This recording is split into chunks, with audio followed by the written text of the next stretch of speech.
Hey everybody, happy Friday. And Happy Friday. Yes, good luck to the Padres who are at this very moment playing the Dodgers in Game 3 of the playoffs at Petco Park. They're playing the Dodgers? Aren't they? I don't know. Oh, yeah. Well, you sounded surprised like I was wrong. Oh, no. Oh, okay. Well, according to the news, they're playing the Dodgers. If I'm wrong, boy. I'm super sorry, but I think that they're playing the Dodgers right now. If they are, that's a big one. Right. So It shows you how much I'm following this. You got your shirt on. I've got my hat on. Maybe we should start this again. I love the Padres. Okay. All right. So, yes. Good luck to the Padres. Yes. Very exciting. And well, I have two favorite teams. Who else besides the Padres? The Padres and whoever is playing the Dodgers. Okay. Well, I guess tonight that's both. Both favorites of the same team.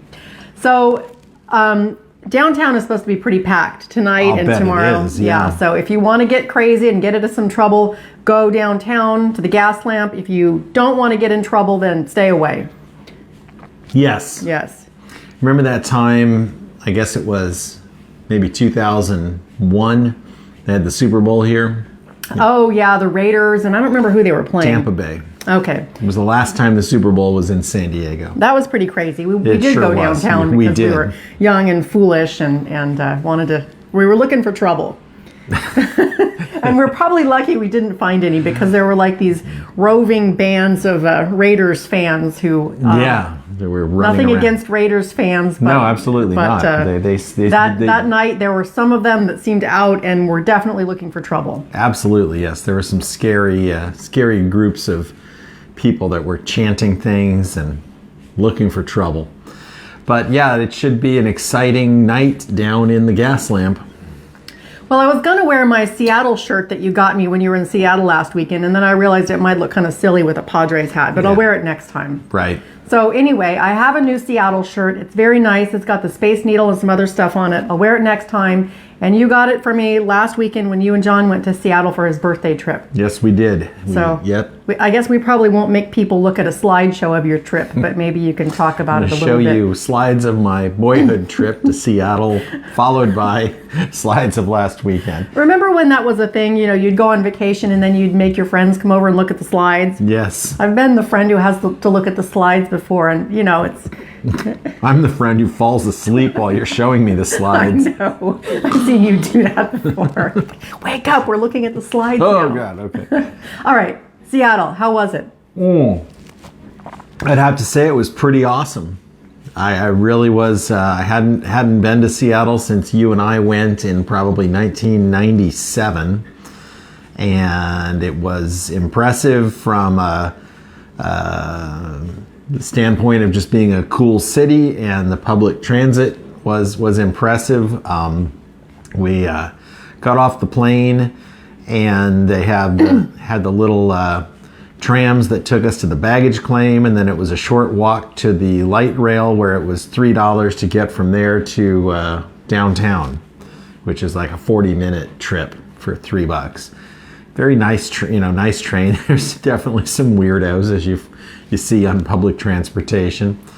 Well, we have our own weirdos here too. Oh yeah, so plenty of them. Can't blame Seattle for having some weirdos. No, they definitely were. I mean, the one guy, the first guy we encountered on the train platform, not even 14 minutes into our journey, was at first I thought he was a transit employee because he was carrying a cone. He was carrying one of those. Traffic cones. Yeah. And I thought, oh, he must work for the transit authority. And we were up on like a raised platform, and there was a road down below, and he shouted some obscenities and then chucked this plastic rubber traffic cone over the side of the whole station down into the street below. And I was like, boy, that's kind of dangerous. Boy, I can't tell you how many times I've wanted to do that. I never have. Well, that guy, he went for it. He said something like, I don't know, he said something nonsensical and then a curse word, and he threw the thing over. And that's when we noticed he had two different shoes on, two different kind of shoes. That's when I was like, oh, he doesn't work for the transit authority. And then later on, we got on the train, and he was in the same car that we were in, and there were some other guys sitting around us, and the guy got up and started making noise again, and then one of the guys that was sitting near us stood up and said, "Hey," he basically he said, "Hey, old man, you better leave that up there, or I'm gonna knock you out." And I was like, "Wow, this is colorful." And the funny thing, I thought he was calling the crazy guy old man because he was definitely younger than me. But anyway, that was the probably the most colorful person we ran into right off the bat. But we did about 20 miles of walking. We did the underground tour. We did the whole Pike's Place Market thing. We did Space Needle. We did the Sky Wheel.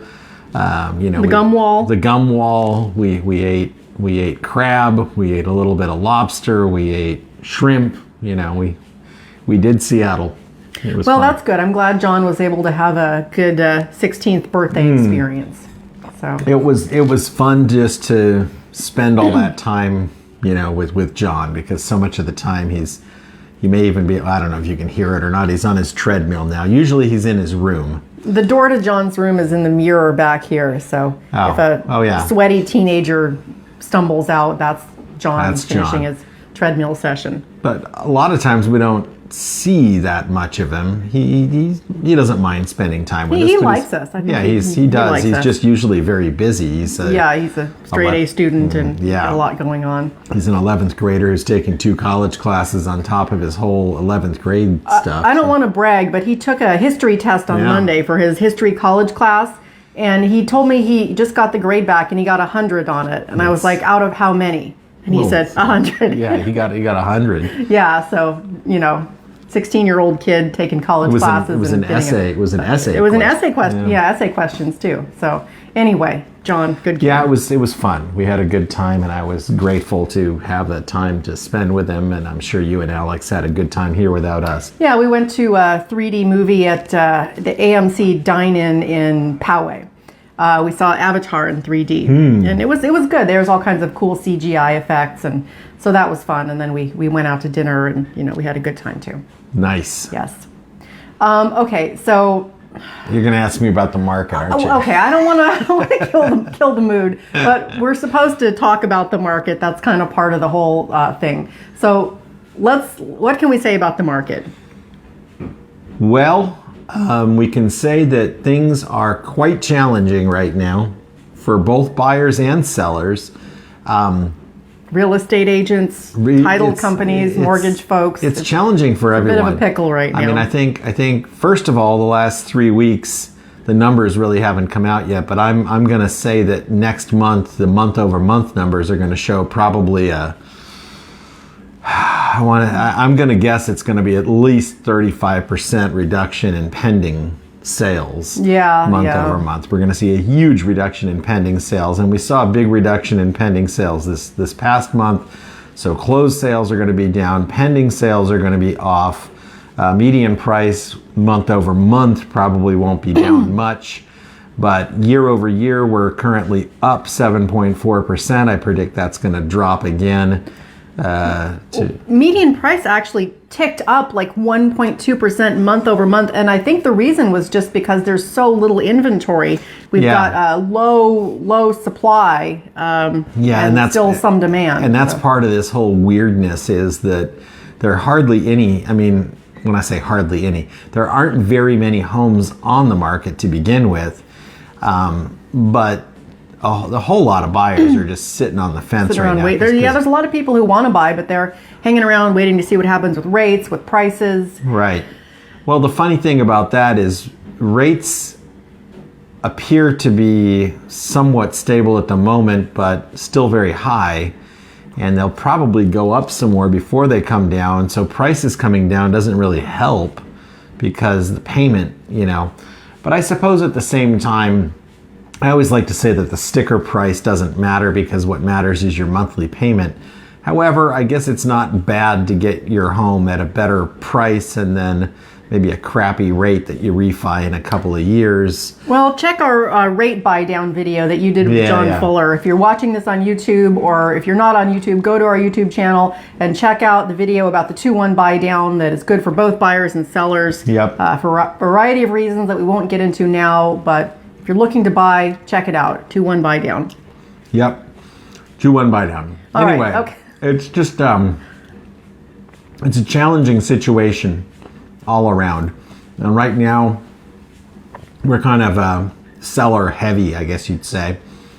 We have Us personally. Yeah. We've got We have few three of our- listings that. three of our own listings that we're trying to sell, and a couple of the sellers keep reducing the price, and not sure it's been enough. But this last one we did in Carmel Mountain today, I think that's the right number. That's a nice house too, and It a great is. lot. So hopefully this is the weekend that one. Well, that's the somebody weird snaps thing. that one up. It's a nice house on a great lot, and people keep looking at it.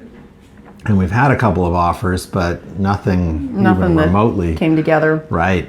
So it's a weird market, but it ain't the end of the world, and things will find a way to. Hopefully it's transitory.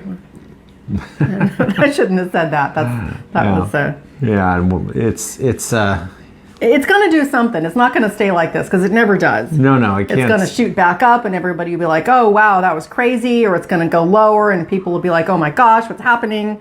So something's going to happen. You can be sure of that. Probably what's going to happen is, inventory is just going to. We're going to start seeing more sales at some point, and then after the first of the year, definitely more listings. So.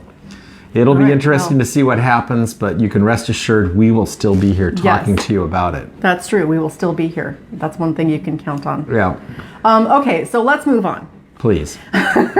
Okay, so Barrio Logan has been ranked 6th on a list of the world's 51 coolest neighborhoods by Time Out magazine. Nice. So yeah, Barrio Logan. I don't know, I'm not too familiar with Time Out magazine, but apparently they chose 51 cool neighborhoods, and Barrio Logan number 6. They described it as a vibrant and historic hub of Mexican-American culture. So yeah, it is. I mean, Barrio Logan is pretty cool. I mean, a lot of people will poo-poo Barrio Logan as being, sort of a rough neighborhood or whatever, and in parts of it might be, but there's a lot of cool stuff there and great restaurants, and it's and some certain homes with just amazing views.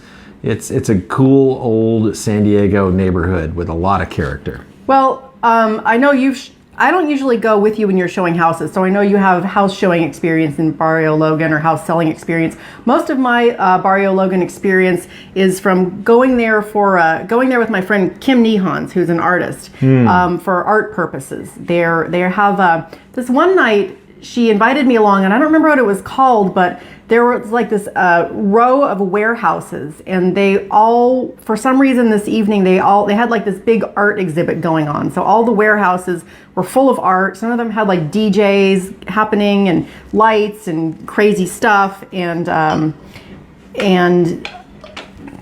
lost my train of thought. Anyway, it was this really cool art exhibit evening there in Barrio Logan. And also there's this other place, it's called Bread and Salt, and it used to be a bakery, a huge bakery. And now it's an art gallery and also has offices and stuff. But I remember going there with my friend Kim for some art opening, and they had like all kinds of crazy old bread making machines and stuff from when it was a bakery, and also the art. But anyway, my memories of Barrio Logan mostly have to do with going to see cool art in crazy and strange and cool spaces with my friend Kim Nehans. Yeah. So, Kim Nehans, you're probably not watching, but if you are, thanks for the Barrio Logan memories.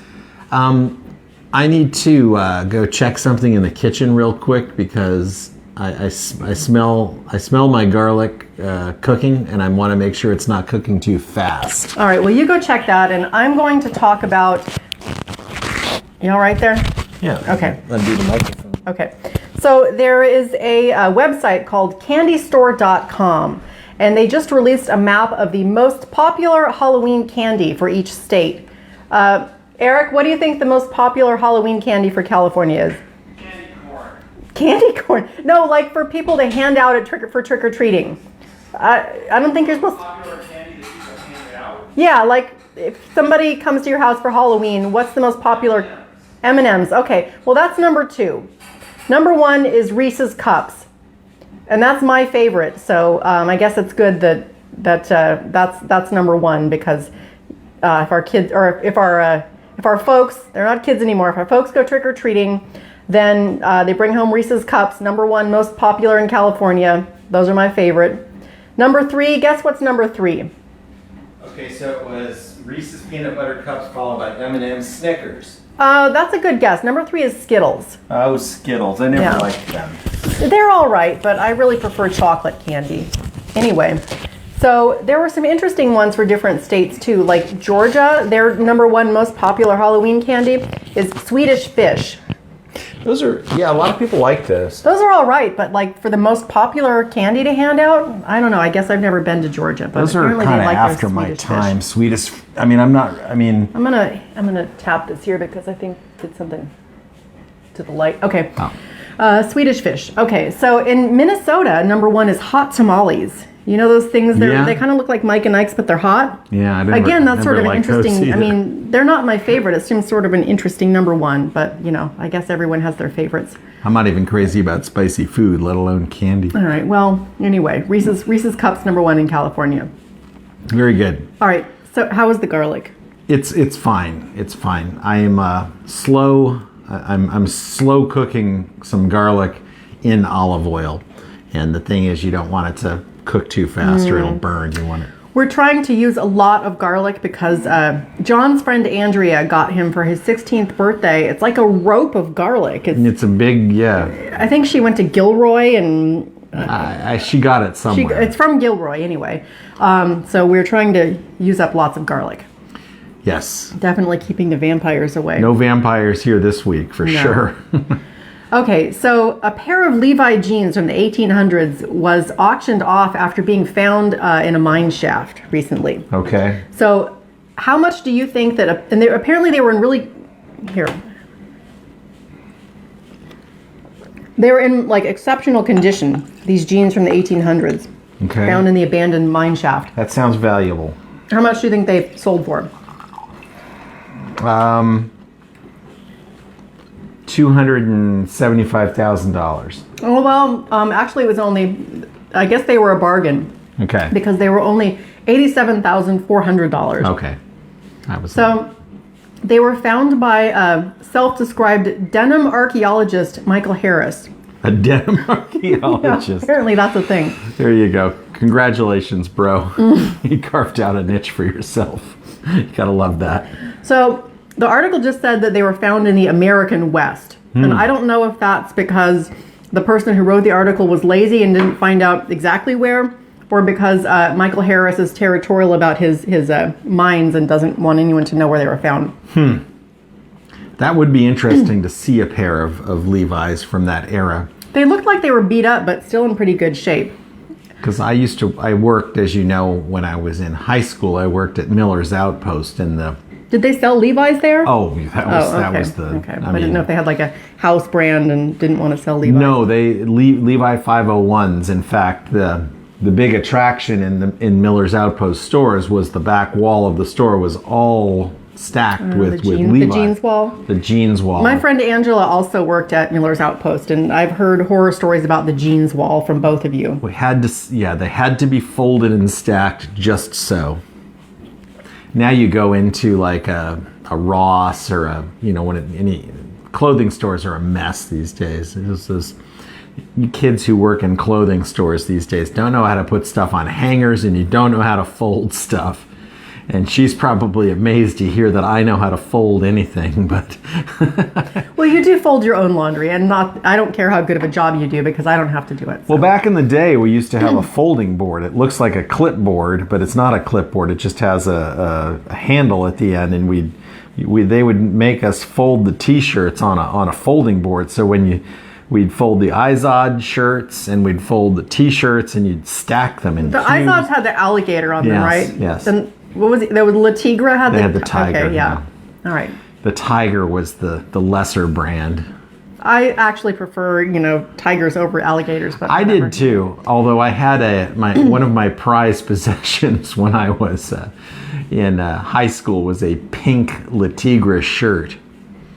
If only you had it now, I would steal it and wear it. I'd be wearing it right now. It was a thing of beauty, and then of course you would put.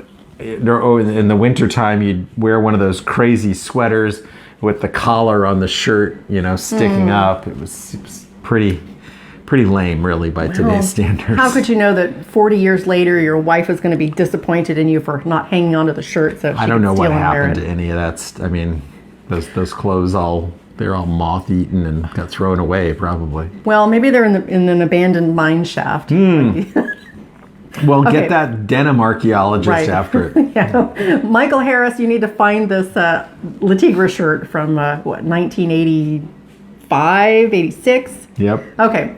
So anyway, back to the jeans from the mine shaft. They were sold... Can we talk about the market again? I'm just kidding. Go ahead. No, They were we sold. can't. Go Okay. ahead. They were sold at something called the Durango Vintage Festivus, which is a 4-day celebration of denim on the outskirts of Aztec, New Mexico. So there's a 4-day denim festival that happens. It's called a festival or a festival? Festivus. They call it Festivus? Durango Vintage Festivus. That's what they call it, so yeah. whoever organized this is a Seinfeld fan. I guess so, but apparently there's enough people who are into denim that they'll spend 4 days at a festival in New Mexico. Who knew? Yeah, I could see that. People Okay. have very specific interests in things. There are some festivals that I could. Well, never mind. I like to do weird stuff, so I might check out the denim festival. That's not too weird. Well, but yes. Okay. Anyway, so apparently this dude looked in at least 50 abandoned mines for over 5 years to find this was the best pair of denim he ever found, and this is Wow. what he does. He looks in abandoned mines. He spent 5 years and looked in a bunch of them, and these were the ones. Isn't it amazing that after 100 and practically 50 years that, excuse me, that there be anything left to find? I guess they really used to make the jeans well back then. But I guess they dig up 5,000-year-old pyramids and find stuff Yeah. too. So the jeans were purchased by these dudes named Kyle Hotner and Zip Stevenson. And before I say anything else, I really like that name, Zip Stevenson. Zip. If we're not going to have any more kids, but if we did have another son, I would want to name him Zip Stevenson. There you go, Zip That's Stevenson. that's just the Edelman. first name. Right. Right. Okay. Anyway, so they went in together on these jeans, but they didn't go 50-50. Kyle put in 90%, while Zip put in 10%. And I'm not sure how that works out, but... So Zip gets to take home like the button and the zipper. Well, apparently they're keeping them in a safe deposit box, and they're hoping to sell them to a museum. Oh. Interesting. Seems like with pants like that, you could open your own museum, but, Yeah, you should work with what's his name, the denim archaeologist, to Michael here. find some more and open your own museum. All right, well, that's all of my notes. Do you have anything you'd like to talk about? No, just we got the garlic going. The whole house smells of roasted garlic at this point. Well, which it is smells nice. good. It seems like it hasn't gone too far at this point. I don't know. No, it's in good shape. Yeah. And so I'm slowly sautéing the garlic in a stainless steel saucepan with a 1/4 cup of olive oil, and I crushed an entire clove of garlic in there, or an entire head of garlic, not several cloves.